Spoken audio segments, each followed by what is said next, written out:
Job 1. Job and his family. There was a man in the land of Uz, whose name was Job, and that man was blameless and upright, one who feared God, and turned away from evil. There were born to him 7 sons and 3 daughters.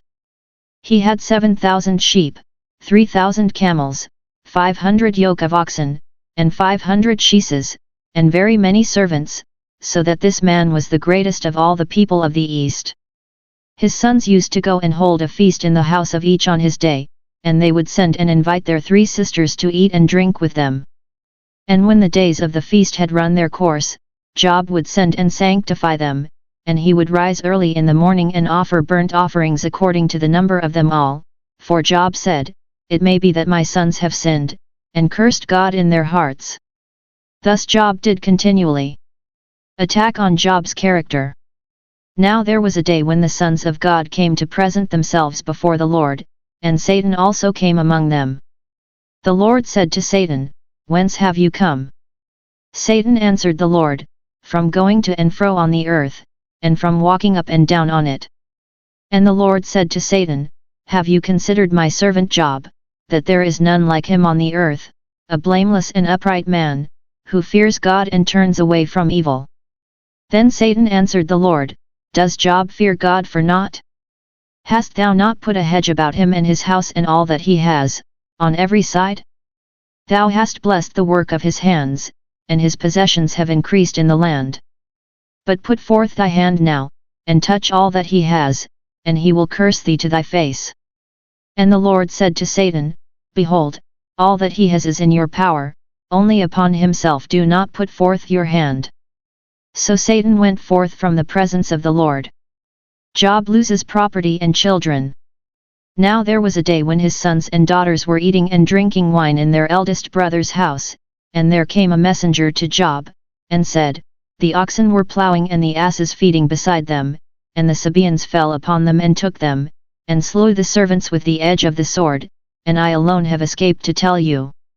While he was yet speaking, there came another, and said, "The fire of God fell from heaven and burned up the sheep and the servants, and consumed them, and I alone have escaped to tell you." While he was yet speaking, there came another, and said, "The Chaldeans formed 3 companies, and made a raid upon the camels and took them, and slew the servants with the edge of the sword, and I alone have escaped to tell you." While he was yet speaking, there came another, and said, "Your sons and daughters were eating and drinking wine in their eldest brother's house, and behold, a great wind came across the wilderness, and struck the 4 corners of the house. And it fell upon the young people, and they are dead, and I alone have escaped to tell you." Then Job arose, and rent his robe, and shaved his head, and fell upon the ground, and worshipped. And he said, "Naked I came from my mother's womb, and naked shall I return. The Lord gave, and the Lord has taken away, blessed be the name of the Lord."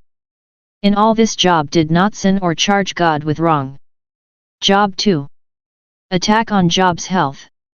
Again there was a day when the sons of God came to present themselves before the Lord, and Satan also came among them to present himself before the Lord. And the Lord said to Satan, "Whence have you come?" Satan answered the Lord, "From going to and fro on the earth, and from walking up and down on it."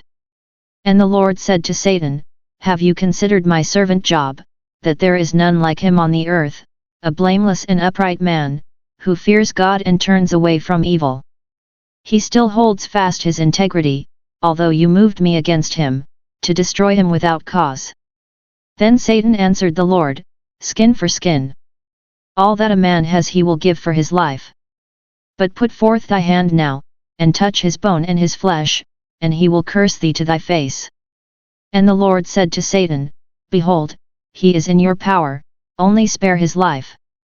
So Satan went forth from the presence of the Lord, and afflicted Job with loathsome sores from the sole of his foot to the crown of his head. And he took a potsherd with which to scrape himself, and sat among the ashes. Then his wife said to him, "Do you still hold fast your integrity? Curse God, and die." But he said to her, "You speak as one of the foolish women would speak. Shall we receive good at the hand of God, and shall we not receive evil?" In all this Job did not sin with his lips. Job's 3 friends. Now when Job's 3 friends heard of all this evil that had come upon him, they came each from his own place, Eliphaz the Temanite, Bildad the Shuhite, and Zophar the Naamathite. They made an appointment together to come to condole with him and comfort him. And when they saw him from afar, they did not recognize him, and they raised their voices and wept, and they rent their robes and sprinkled dust upon their heads toward heaven. And they sat with him on the ground 7 days and 7 nights, and no one spoke a word to him, for they saw that his suffering was very great. Job 3. Job curses the day he was born. After this Job opened his mouth and cursed the day of his birth. And Job said, "Let the day perish wherein I was born. And the night which said, A man-child is conceived. Let that day be darkness. May God above not seek it, nor light shine upon it. Let gloom and deep darkness claim it. Let clouds dwell upon it. Let the blackness of the day terrify it. That night let thick darkness seize it. Let it not rejoice among the days of the year. Let it not come into the number of the months. Yet, let that night be barren. Let no joyful cry be heard in it. Let those curse it who curse the day, who are skilled to rouse up Leviathan. Let the stars of its dawn be dark. Let it hope for light, but have none, nor see the eyelids of the morning. Because it did not shut the doors of my mother's womb, nor hide trouble from my eyes. Why did I not die at birth? Come forth from the womb and expire? Why did the knees receive me? Or why the breasts, that I should suck? For then I should have lain down and been quiet. I should have slept, then I should have been at rest. With kings and counselors of the earth, who rebuilt ruins for themselves. Or with princes who had gold, who filled their houses with silver. Or why was I not as a hidden untimely birth? As infants that never see the light? There the wicked cease from troubling. And there the weary are at rest. There the prisoners are at ease together. They hear not the voice of the taskmaster. The small and the great are there. And the slave is free from his master. Why is light given to him that is in misery? And life to the bitter in soul? Who long for death, but it comes not. And dig for it more than for hid treasures. Who rejoice exceedingly, and are glad, when they find the grave. Why is light given to a man whose way is hid, whom God has hedged in? For my sighing comes as my bread, and my groanings are poured out like water. For the thing that I fear comes upon me, and what I dread befalls me. I am not at ease, nor am I quiet. I have no rest, but trouble comes. Job 4. Eliphaz speaks, Job has sinned. Then Eliphaz the Temanite answered, If one ventures a word with you, will you be offended? Yet who can keep from speaking? Behold, you have instructed many, and you have strengthened the weak hands. Your words have upheld him who was stumbling, and you have made firm the feeble knees. But now it has come to you, and you are impatient. It touches you, and you are dismayed. Is not your fear of God your confidence, and the integrity of your ways your hope? Think now, who that was innocent ever perished? Or where were the upright cut off? As I have seen, those who plough iniquity, and sow trouble reap the same. By the breath of God they perish, and by the blast of his anger they are consumed. The roar of the lion, the voice of the fierce lion, the teeth of the young lions, are broken. The strong lion perishes for lack of prey, and the whelps of the lioness are scattered. Now a word was brought to me stealthily. My ear received the whisper of it. Amid thoughts from visions of the night, when deep sleep falls on men, dread came upon me, and trembling, which made all my bones shake. A spirit glided past my face. The hair of my flesh stood up. It stood still, but I could not discern its appearance. A form was before my eyes. There was silence, then I heard a voice. Can mortal man be righteous before God? Can a man be pure before his Maker? Even in his servants he puts no trust. And his angels he charges with error. How much more those who dwell in houses of clay, whose foundation is in the dust, who are crushed before the moth. Between morning and evening they are destroyed. They perish forever without any regarding it. If their tent cord is plucked up within them, do they not die, and that without wisdom? Job 5. Job is corrected by God. Call now, is there anyone who will answer you?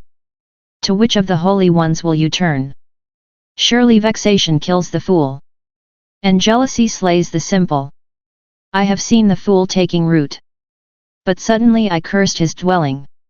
His sons are far from safety. They are crushed in the gate, and there is no one to deliver them. His harvest the hungry eat, and he takes it even out of thorns. And the thirsty pant after his wealth. For affliction does not come from the dust, nor does trouble sprout from the ground. But man is born to trouble, as the sparks fly upward. As for me, I would seek God, and to God would I commit my cause. Who does great things and unsearchable, marvelous things without number.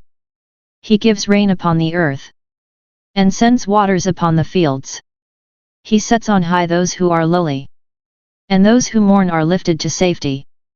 He frustrates the devices of the crafty, so that their hands achieve no success. He takes the wise in their own craftiness, and the schemes of the wily are brought to a quick end. They meet with darkness in the daytime, and grope at noonday as in the night. But he saves the fatherless from their mouth, the needy from the hand of the mighty. So the poor have hope, and injustice shuts her mouth. Behold, happy is the man whom God reproves. Therefore despise not the chastening of the Almighty. For he wounds, but he binds up. He smites, but his hands heal. He will deliver you from 6 troubles. In 7 there shall no evil touch you. In famine he will redeem you from death, and in war from the power of the sword.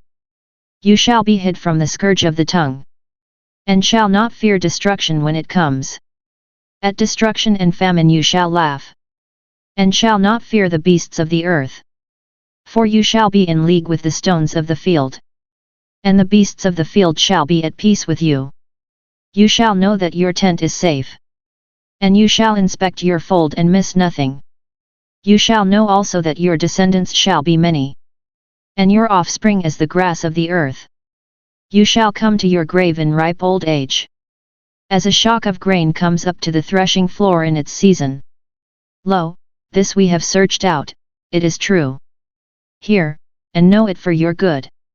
Job 6. Job replies, my complaint is just. Then Job answered, Oh that my vexation were weighed, and all my calamity laid in the balances.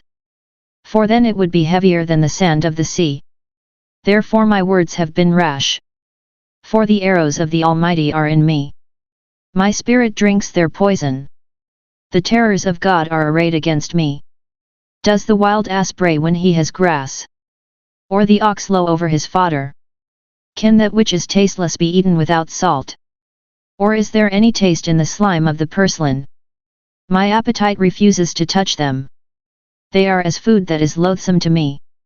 Oh that I might have my request, and that God would grant my desire. That it would please God to crush me, that he would let loose his hand and cut me off. This would be my consolation. I would even exult in pain unsparing. For I have not denied the words of the Holy One. What is my strength, that I should wait? And what is my end, that I should be patient? Is my strength the strength of stones? Or is my flesh bronze? In truth I have no help in me, and any resource is driven from me. He who withholds kindness from a friend forsakes the fear of the Almighty. My brethren are treacherous as a torrent bed, as freshets that pass away, which are dark with ice, and where the snow hides itself. In time of heat they disappear. When it is hot, they vanish from their place. The caravans turn aside from their course. They go up into the waste, and perish. The caravans of Timaluk, The travelers of Sheba hope. They are disappointed because they were confident. They come thither and are confounded. Such you have now become to me. You see my calamity, and are afraid. Have I said, make me a gift? Or, from your wealth offer a bribe for me? Or, deliver me from the adversary's hand? Or, ransom me from the hand of oppressors? Teach me, and I will be silent. Make me understand how I have erred. How forceful are honest words! But what does reproof from you reprove? Do you think that you can reprove words? When the speech of a despairing man is wind, you would even cast lots over the fatherless, and bargain over your friend. But now, be pleased to look at me, for I will not lie to your face. Turn, I pray, let no wrong be done. Turn now, my vindication is at stake. Is there any wrong on my tongue? Cannot my taste discern calamity?